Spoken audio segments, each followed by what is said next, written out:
Wapendwa wangu, hai. Mimi nataka niongelee hii scholarship inaitwa Chevening Scholarship. Iko United Kingdom. Hii scholarship bwana ina application zake, lakini sasa hivi nataka tuongee jinsi ya kujiandaa kwa ajili ya kusubiri hii scholarship ya Chevening. Chevening Scholarship inasema hivi: The program funds 1 year total master's degree at any eligible UK university. You pick the subject. You pick the university. Chevening funds it. Kwa hiyo wewe unatakiwa utafute chuo mapema ambacho kinakuwa supported na Chevening Scholarship. Kwa ndugu yangu, wewe kwa nini ukwame? Hebu anza sasa hivi mchakato wa kutafuta vyuo UK ambavyo vinakuwa supported na hii scholarship ya Chevening. Hapo umeelewa? Tukiendelea nasema, that flexibility is rare among scholarships. At this level, most restrict you to specific fields or institutions. Kwa hiyo ndugu yangu, hebu pambana, ukaombe chuo mapema ambavyo vinakuwa supported na Chevening Scholarship. Haya, tunaendelea. Each year, approximately 1,500 scholarships are awarded globally. Kwa wana scholarship 1,500 kila mwaka globally watu wanapata. Kwa nini na wao sio miongoni mwa wale watu ambao watapata Chevening Scholarship? Hebu tuende zetu. Making Chevening one of the largest full funded master's scholarship programs in the world. If you are motivated professional from a developing nation looking for a British scholarship for developing countries, this is a gold standard. Wewe unatoka developing country, developing nation. Kwa nini usiombe hii Chevening? Kwa nini usijiandae? Twende pamoja. Hebu tafuta chuo ndugu yangu. Mwanawane, tafuta chuo kinachokuwa supported na Chevening Scholarship. Ni hayo tu. Tuendelee kuchambua ili watu waendelee kujifunza. Baada ya hapo tutasema Chevening is a UK government flagship international awards program funded by the FCDO Scholarship 2027 and partner organizations. It has been running since 1983 and has produced a network of over 60,000 alumni across 160 plus countries. Ndugu yangu, kama ina support watu wote hao, kwa nini wasiwe ndani ya hiyo Chevening Scholarship? Na kushauri usiache kwenda kuapply leo. Unaposikiza hii video, nenda katafute vyuo wa UK viko supported na scholarship ya Chevening. Kaombe hata vitatu hata vingapi, kaombe. Ukipata admission, unakuwa ni kati ya wale watu ambao wamekwisha anza kujiandaa kwa ajili ya hii scholarship. Wewe unalionaje hili? Haya, tunaendelea. Anasema hivi, deadline ya hii scholarship, tusikilizane kwa makini. Inasema hivi, 2026 to 2027, 7 to 2028 cycle is expected to open around August September 2026. Sasa kama inakuwa itafunguliwa Agosti 2026 mpaka mwezi wa 9 2026, kwa nini na wewe usiwe miongoni, ili inapofika deadline kila kitu unacho? Mimi nitakushauri tuanze kujiandaa mapema. Mwanawane, usikubali nayo ikupite. Anza kuandaa document mapema. Tusome kila kitu. Usichoke kusikiliza hii video mpaka mwisho. Ujue ni vitu gani vinahitajika, ni nini ufanye ili uweze kumeet deadline. Ummeet deadline ya nini? Ya Chevening. Kwa vitu maandalizi ni yapi? Cha kwanza, umeshajua kwamba deadline ni yani inafunguliwa mwezi wa 8 mpaka mwezi wa 9. Kwa hapo deadline ndio iko hapo. Kwa wewe uwe na vitu vyote mpaka sasa napoongea.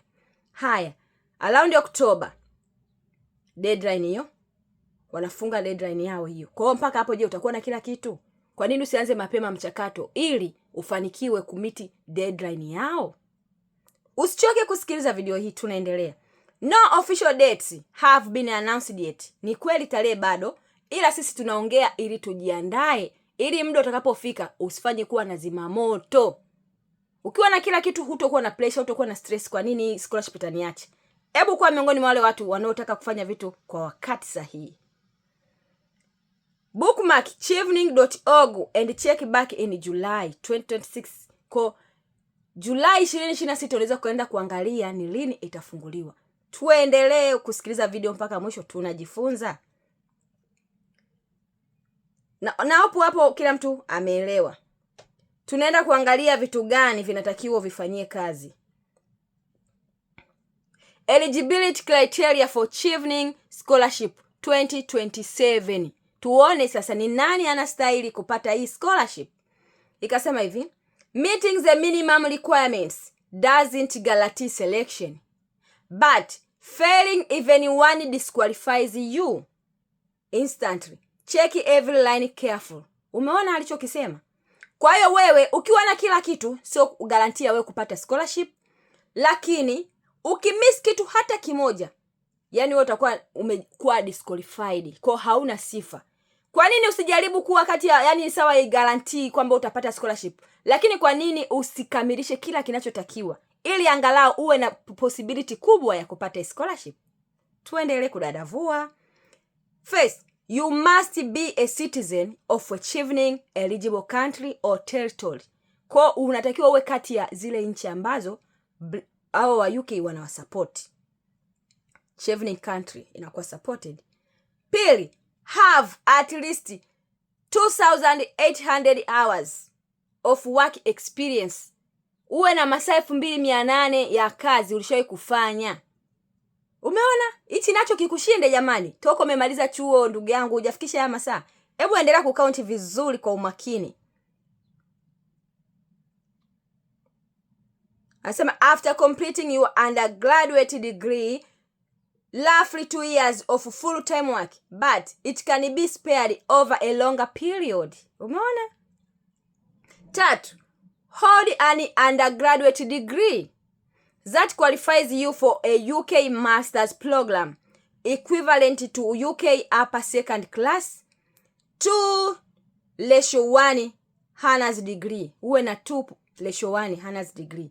Kwa unaenda kucount hiyo nini? GPA yao. Umeona? Ambayo ina ratio ya hivyo. Hicho kigezo nacho ukiwa nacho, kwa nini hii isiwe scholarship yako? Tunaenda hicho kigezo cha 3. Taratibu. Tunaenda namba 4. Have finished your undergraduate degree at least 2 years before the application deadline. If you graduated after October 2025, you won't be eligible for the 2027 cycle. Kama wewe umegraduate baada ya Oktoba 2025, wewe hauna sifa. Kwa kuanzia 2000, yani uko lesi ya Oktoba 2025 kushuka chini, wote mko eligible. Jamani, ni kudadavua, tunadadavua kimoja kimoja ili tujifunze. Tukishajifunza, uwe najua kabisa unachoenda kukifanya hapa ni kipi. Tumesoma mpaka tumefikisha eligibility ya 4. Utakuwa umejua je umo au haumo. Haya, tunaenda have finished your undergraduate degree, at least hiyo tumeshaisoma. Namba 5 tunaenda apply to 3 different eligible UK university master's course as part of your application. Umeona? Hichi nacho ni kigezo uwe umeapply angalau vyuo 3 vya UK vinavyokuwa supported na hii scholarship ya Chevening. Umeelewa ndugu yangu? Na kozi ukaangalie kozi yani inayotakiwa inayokuwa supported na Chevening scholarship. Sio kila kozi inakuwa supported na hii Chevening scholarship. Hope mwanawane umeelewa. Tunaendelea. Nyingine anasema commit to returning to your home country for at least 2 years after your scholarship ends. You don't need this at the application stage, but you need it before your university offer is confirmed. Kwa wewe unatakiwa confirm mapema. Vitu gani utawazirishia kwamba wewe ukienda UK baada ya scholarship kuisha utarudi nchini kwako? Umeelewa? Mpaka hapo na amini umeelewa, umejifunza kuhusu Chevening na vitu vyake vinavyotakiwa umevifanyia kazi. Umeona je unastahili au haustahili? Kwa usiache kusikiza hii video utaratibu, unakuwa uwe na daftari unaandika alafu unajiassess. Ukiona kila kitu kiko vizuri, kaombe hii. Kwanza na kusisitiza ukaombe vyuo 3 vinavyokuwa supported na hii Chevening scholarship. Uwe navyo kwenye begi mapema. Haya, baada ya hapo tunaendelea kuielezea. Tunaendelea kuielezea vitu gani vinahitajika katika hii Chevening scholarship. Wanasema kabla ya hapa tuseme kwenye zile eligibility bado wanasema previously study in the UK on a government funded scholarship. Ngoja.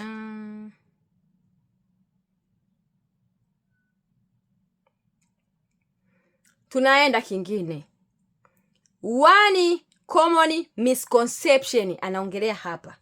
Many applicants believe there is a strict GPA or CGPA cutoff. There is not threshold. What matters is that your degree qualifies you for admission to a UK master program at your chosen university. Kwa usikubali kuambiwa na watu scholarship haya ni lazima una GPA kubwa. Kila scholarship ina tofauti. Kila scholarship ina malengo tofauti kabisa. Kwa hii scholarship imesema kabisa ni misconception, watu wanadanganya, wanaweza kukuambia kwamba wewe una GPA ndogo huwezi. Hebu omba kama una sifa zote, GPA yako isikuogopeshe kuomba Chevening scholarship. So umeona nimekusomea hapa. Twende kazi. Tunakuja required documents for Chevening scholarship. Dokumenti gani zinahitajika? You don't upload most documents when you first apply. Hauta upload chochote ukiwa naomba. The initial application is essay based. Kwa application ya kwanza itakuwa ni essay. However, if you are shortlisted, you will need this letter for the interview stage. Kwa ukishaandika ile essay ukifanikiwa, utaitwa kwenye stage nyingine, interview. Kama alivyosema hapa, stage hii utatakiwa cha kwanza uwe na 2 reference letters written in English by professional or academic referees who know your work well. Briefly, your referees early. They will be contacted independently through Chevening portal. Choose referees who can speak to your leadership, not just your academic performance. Umeona hapa, unatakiwa uchague mtu ambaye atakusupport, anaelewa hii Chevening scholarship ikoje, ambaye atakuelezea kiupana, sio kwa ajili tu ya darasani. Opo, umeelewa? Tunaendelea sisi kujidadavua tu. Pili, undergraduate degree certificate. Huo umeandaa kabisa certificate yako ya degree. Official document. If you haven't received yours yet, you can still apply, but you must have it by interview time. Kama hauna kwa sasa, it's okay. Kwa kipindi cha interview unatakiwa uwe nayo mkononi. Cheti chako cha degree uwe nacho mkononi. Namba 3. Official academic transcript. Uwe nayo kabisa official. From your undergraduate institution. Kutoka kwenye undergraduate institution yako, wakupe nini? Transcript. Namba 4. English language certificate. IELTS, TOEFL or equivalent. Check your chosen universities specific requirements. Chevening does not set a single threshold. Kwa Chevening haiangalii, lakini kutokana na chuo lazima uwe na certificate ya nini? Ya Kiingereza. Kama IELTS, TOEFL, what, kutokana na chuo chako umeomba, wamekwambia wanataka document fulani na ukawa nayo, utaiattach. Opo, umeelewa? Usiache kusikiliza mpaka mwisho. Tunaendelea kudadavua Chevening scholarship. 5. Valid passport. Passport yako ambayo iko valid, haija expire, must be valid for the full duration of your studies. Yani mpaka unaenda kumaliza chuo masomo yako, inaisha hiyo miaka 2 hesabu, iwe haija expire. Don't let this expire between applying and traveling. Yani usisubiri inataka kuexpire wakati unasafiri. Ikiwa hivyo na yote utakuwa umekuwa disqualified. Namba 6. Unconditional offer letter from at least one UK university. Kwa hiyo unatakiwa upate letter unconditional. Inamaanisha ambayo ina masharti, labda uwe na nini na nini. Inamaanisha kila kitu utakuwa umekamilisha, watu kukupa sheria mengi. Required by the July deadline. Kwa hiyo unaitaka July uwe nayo. After the interview stage, not an application. Kwenye interview stage uwe nayo. You apply to UK universities separately. Umeona? Unatakiwa uwe umeapply tofauti. And independently of chevening. Kwa hiyo umeshaomba huko tofauti kabisa na mambo ya chevening. Hope umeelewa ndugu yangu kupitia haya ya chevening scholarship. Comment hapo chini umejifunza nini, na wengine usiache kushare, kulike kwa watu waendelee kujifunza. Practical tip. Start asking your referees in July or August before the portal even opens. Kwa wewe anza kuwaulizia marefarizi wako kati ya Julai na Agosti kabla portal ya chevening haijafunguka.